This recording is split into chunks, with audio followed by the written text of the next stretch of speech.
You're gonna really love this video. I'm gonna tell you 3 Spanish grammar rules you can completely ignore.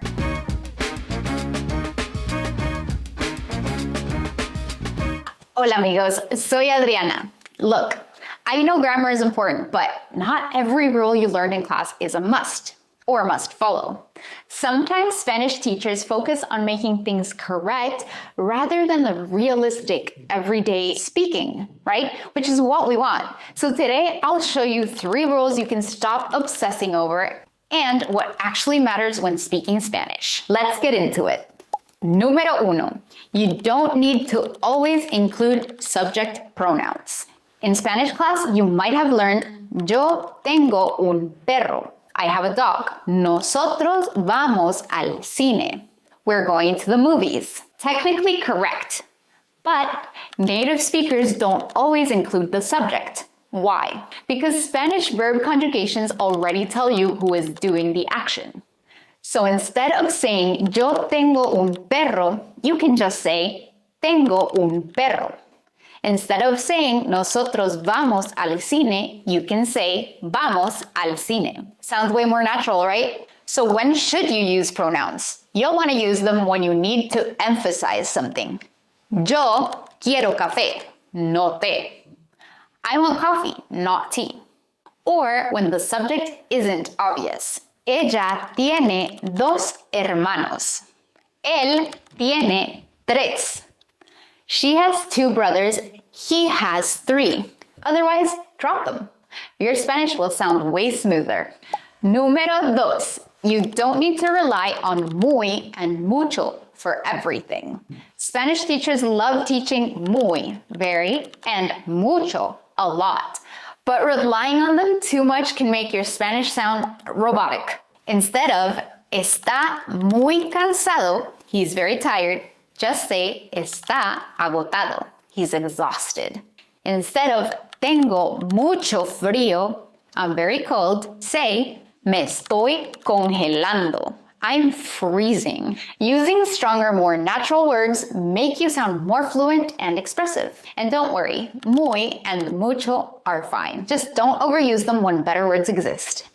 And if you're still confused about what's the deal with muy versus mucho, I have great news because we already have a video on that here in this channel, and I'll leave the link in the description below. Número 3. Future tense? Meh. Just use ir a instead.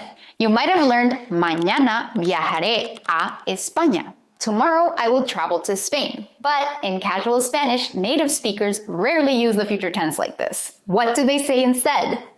Mañana voy a viajar a España. Voy a comprar comida más tarde. Using ir a plus verb is much more common in everyday speech. So don't stress over conjugating future tense verbs. Just say voy a plus verb, and you're golden.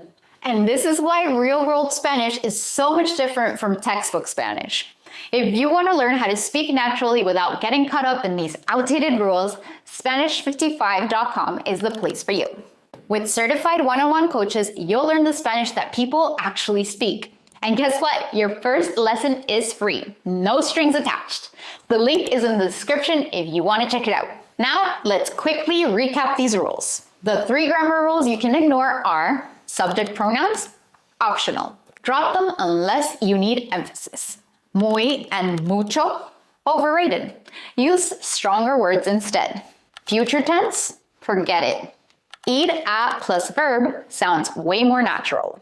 Cool? Now let's put this into practice with a quick test. Fill in the blanks in the most natural way possible. Quiero un café, pero blank quiere un té.